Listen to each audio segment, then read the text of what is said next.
I'm, of course, your host, Brian Beatty. Thanks again for joining me. If this is your first time listening to the show, by the way, I have been selling real estate here in Charleston for 20 years.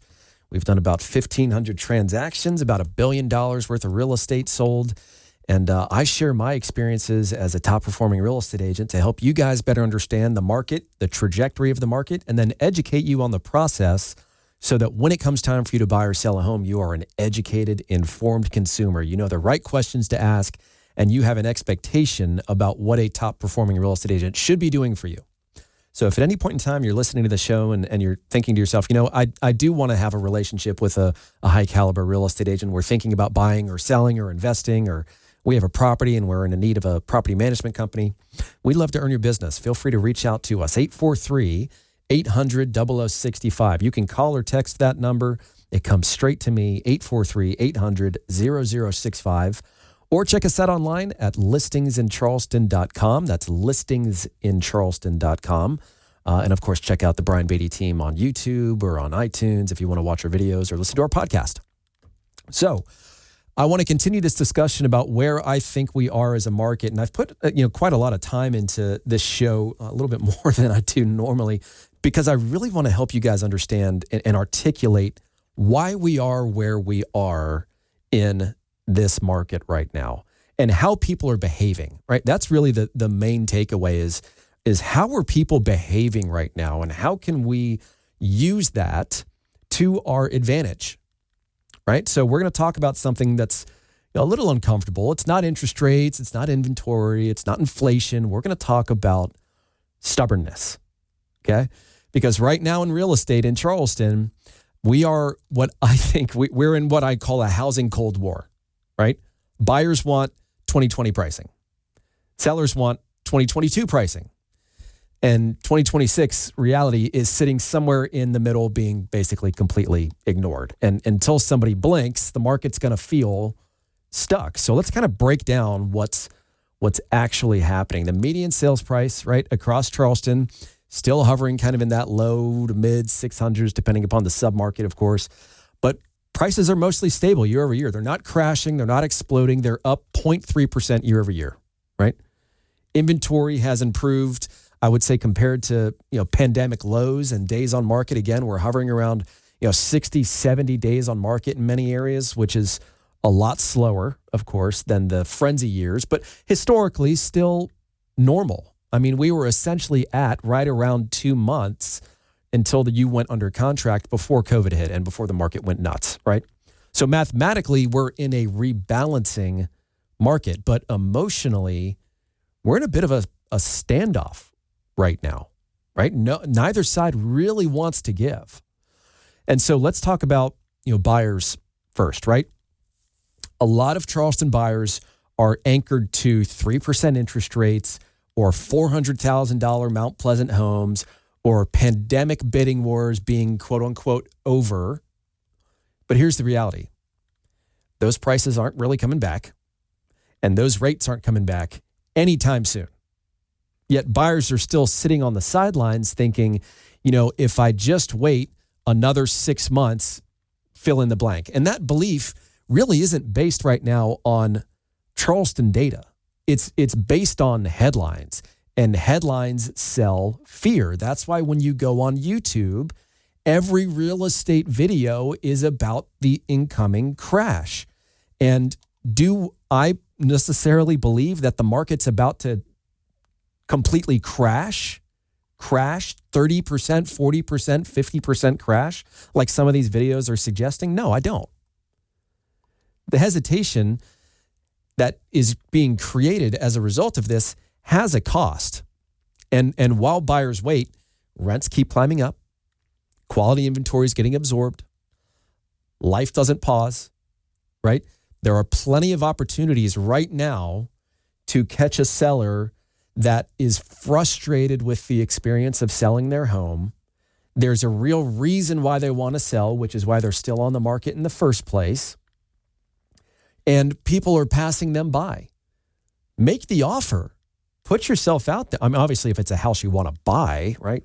But even investors should be out there just making offers, and that they're not going to land in the vast majority of instances. I mean, talk to any really well-known investor, and you'll understand that you never get a yes until you ask first, right? And so they make a ton of offers on real estate, knowing full well that 99 out of 100 are not going to get accepted or even get the time of day from the seller. But every once in a while, you find somebody in a rough spot that's willing to play ball, and that's how they get good deals. And in real estate, the old adage is that you make money in real estate when you buy it, not when you sell it, because you can control how much you pay for a property. To an extent, you can control how much it's going to cost to repair. What you cannot control is what a consumer is willing to pay for that work once it's all said and done. You can have a general idea, you can speculate, but you can't control it necessarily, right? And so when people look at investing in real estate, they look at what they can buy it for and then what it's going to cost to improve. And then after it's all said and done, where's my profit margin and what does that need to be to have the resulting return on investment be worth the investment and the risk in the first place, right? There's an opportunity cost to everything.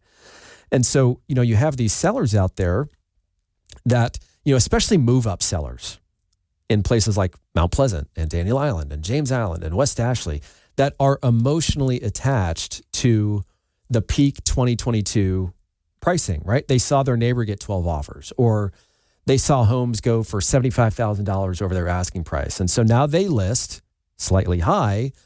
And then when showings slow down, they blame the market, or they blame the agent, or they blame something. But the truth is, today's buyers are payment sensitive. They're cautious. They negotiate. The Charleston market did not crash. It's just normalized, and normalization feels like rejection to somebody who experiences frenzy, right? And they hear the stories from their friends saying that they put their home on the market and then within 24 hours they had 10 offers.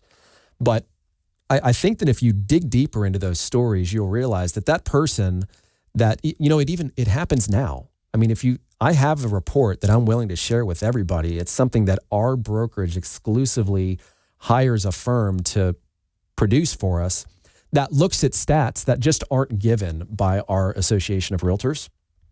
And I am not necessarily a statistician. I do them, and I'm a big numbers guy. For those of you that listen to the show, you know that about me. But it's very clear and obvious, even in this market, that those that priced correctly, that did not have to reduce their price in order to sell their home, are getting their full asking price, and they're selling in about a week. And in fact, 1 in 3 of those properties are getting more than their asking price. But the other half of the homes that needed a price reduction that didn't sell are taking like 3 months to sell, and they're getting, 8, 9%, sometimes 11 to 13% off of their asking price in order to sell. It's the negotiation penalty that is applied to your home when your home doesn't sell quickly. It's a signal to the market that maybe it's not as hot as you think it is. And that's a harsh reality for some people to realize. And now you add in something like the mortgage lock-in effect, where thousands of Charleston homeowners are sitting on a 2.75, 3% mortgage. So even if they need more space, or they want to downsize, or they want to move closer to downtown, or further away from the noise, or whatever it is, they hesitate because giving up that payment feels incredibly painful. And I don't blame them, even if their equity has, exploded.